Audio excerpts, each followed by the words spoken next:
All right, welcome back. On realcopstoriesvideos.com, we have over 355 cop stories in 7 to 8, 9, 10 minutes. All good stuff. Vice, narcotics, gangs. You'll like some of them. Gross alerts. You'll love them. And after that, continue on that website, realcopstoriesvideos.com. We have 109, working on 110 stories about supervision, and you guys are asking me questions, and I'm answering questions. So please ask me some questions. Okay, so email me with a question, rsbcopstories@gmail.com. Okay, if you watch the video before this one, I'm getting all excited on this one because it's a combination of excitement and being pissed off. Okay, so now I'm continuing.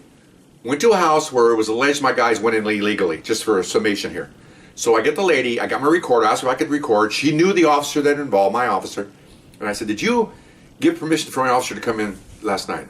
You're damn right I did. My son, she's going about how her son's an a-hole, okay? 16, 17 years old. Did you fill out a form saying we could come in? Absolutely. He told me, I know those forms. That's no big deal. So she's going on about how this wasn't a big deal and that she let her officers in. The lieutenant said that we went in just running in like a bunch of crazy people, searching people and jacking this guy up out of his bed. Really? This is the 21st century. This is California. You can't go run into the house without a reason. With a warrant, or you're chasing someone, or the house on fire. That's pretty much the only way you can get into a house without a warrant. They're called exigent circumstances. I can't even spell exigent, okay? But I know what it means, okay? Warrant, permission, or a fire, or you're chasing a guy. You have to get him out. That's the only way you can get in there.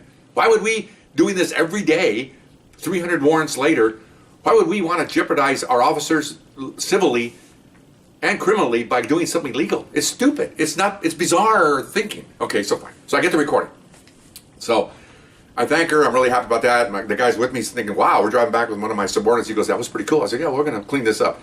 Now I'm back to the meeting I was in. I told you I went offline here. So I go, oh, by the way, they were talking about how, he says, I'm pointing at this lieutenant. I'm competent, and I'm telling him that he's in front of his captain, he's an incompetent boob in pretty much all the terms here. I said, he doesn't know what happened here.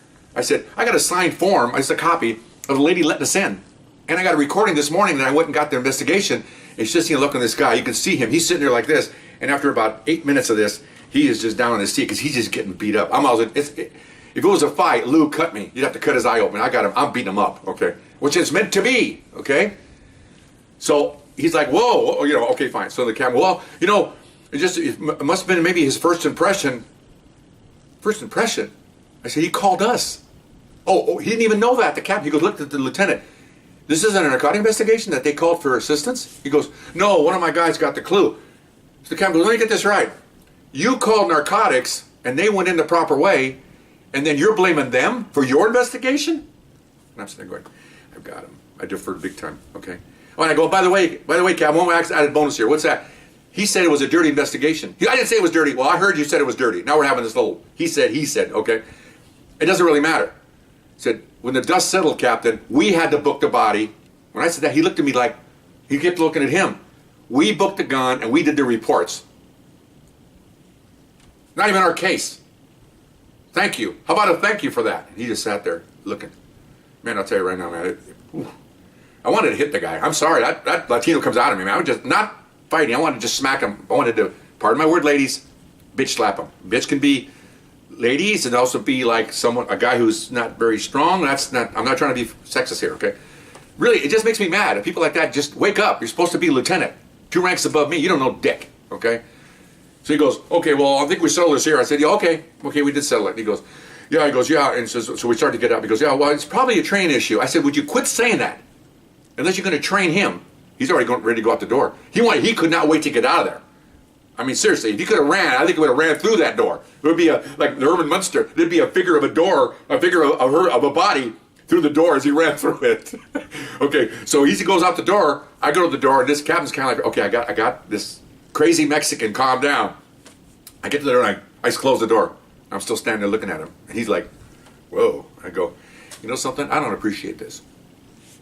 I said, I'm not close to filing a personnel complaint against him. He goes, whoa. I said, if he's got a problem with me, or this unit, or this thing, this investigation, then put it on paper. Burn us for it. Call internal affairs. If we're so dirty, don't be making little high school innuendos in locker rooms and showers and bathrooms that, ooh, this might be bad. Don't be doing that. We're all men here and women. Oh, you're right. I know I'm right. I walked out. Okay.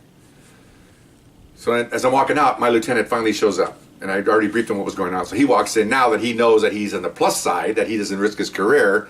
He goes, yeah, my guys. Well, okay, Captain Obvious, where were you 3 hours ago? Okay? So he did his thing. I walked out there. I couldn't even look at the guy after that. He should have been saying this stuff to the captains with the equal rank, not me. I unzipped my fly, but I didn't unzip it badly. It was a good one. Okay. So the next day, the word's out, okay? The word's out that there was some chewing going on in that office. Word went out that I was doing the chewing. I didn't put that word out. The captain must have told somebody because the lieutenant was over there, probably in the corner, in a fetal position. Next day, I get a call from the big captain. Called him up. He went in there and he looks at me. He goes, sit down. I go, oh boy, I'm in trouble now. Sit down. He closed the door. He goes, what happened last night? And so I told him the whole thing. He goes, you should have seen him. He stood up and he goes, that son of a bitch. I mean, he's already pissed at both the captain and the lieutenant. He goes, I said, if your people are going to, no, I got him. I got him, guys. Okay, I did this before. I got a pair of twos and they're folding kings. Okay, I said, if this is the way it's going to be in here, I said, I'm calling my captain. We're going to stop helping you guys, period. No more help from you guys. He goes, oh no, it's going to change. It's going to change. I said, okay, whatever. I told you before, we worked very well together. Very good captain. Outstanding captain. So I left. An hour later, I get a call. Guess who I get a call from? The lieutenant. I'm really sorry. Hey, how's it going? Yeah. I just was informed. I talked to the lieutenant. I had a little talking to the big captain. And he wants to make sure that we don't have this happen in the future. So I've been assigned to your personal liaison with the patrol that ensure you get everything you need. I don't know whether that was good or bad. I think our captain just slapped him and said, you're going to be representing this division and me, and you give those guys whatever they want.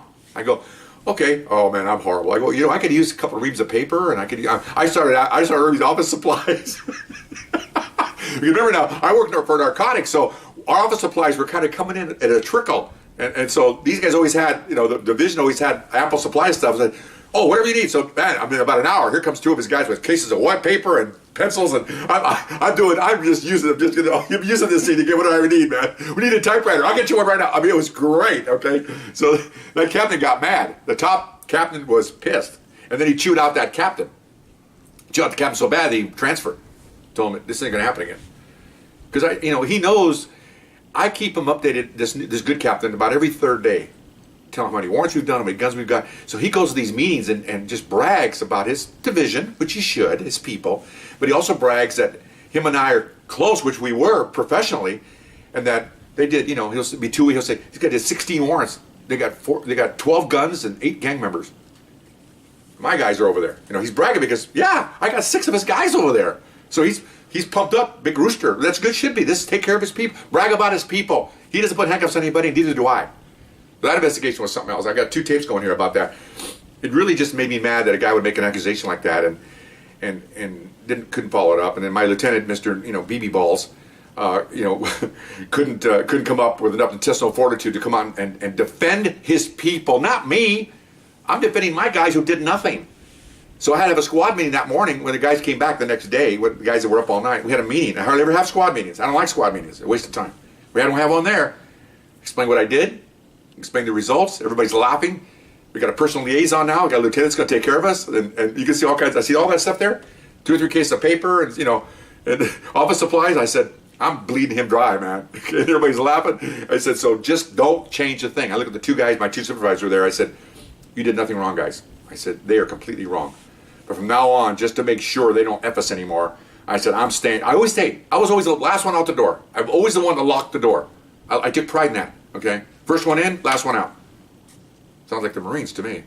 That's what I was. But anyway, so I said from now on, I'm locking that door. I'm the last one out. Not because you guys did anything wrong. It's because these people take advantage of you. Lieutenant comes over here and he starts saying, well, I need this, I need that. And you're being a supervisor, a subordinate to him, and narcotics. You want to help him because they help us with bodies. It's reciprocal stuff here. So I said, but it's not going to happen anymore. I've always stayed, and even they even said later that, I've never seen you leave early. I said, well, it was done. We were done. You were literally almost out the door. They were walking out. I got my car, and as I'm driving off, they were coming out of the trailer. That's how close it was for this to be exchanged. I don't think it would have changed anything. I still would have gone out with him and do the thing. But I'm standing there watching this whole thing, and I could have told this idiot, you better learn something here before you you know what the hell you're doing. It reminds me of the old thing I always say, that he may think he knows narcotics, just like he may think he knows how to cook by reading a cookbook. Doesn't make you a cook. Read all you want about recipes and how to do it. You ain't a cook, bro.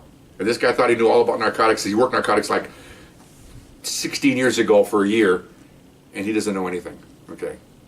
Anyway, so there's my story about this one lieutenant with what he called a dirty investigation, and I thought I slapped him pretty darn good. And I was asked by another supervisor, should I have made a personnel complaint against him? But you find in our department, you make a personnel complaint against a lieutenant, they're going to come into your office and they're going to audit everything in there. They're going to make, just like a poor lady that gets raped, okay, instead of going after the criminals, they're going to attack her in court. And that's what they do. Instead of attacking him, they're going to come after us. They're going to make sure, well, I want to make sure everything's okay here before, because you made an accusation. What does that have to do with the accusation? That's the way they do it. It's really weird. I relate that to rape cases. I've seen a lot of them where they do that. They attack the poor girl or lady, and they leave the crooks to sit there and smile and laugh. Okay, it's the same thing. So I didn't say, no, that's okay. Well, I got my pound of flesh, and he got slapped around pretty good. Very good, I thought. But very proud of that. There's another story coming down the road about me doing another lieutenant. And believe, I'm not out there gunning for lieutenants. I don't like incompetence.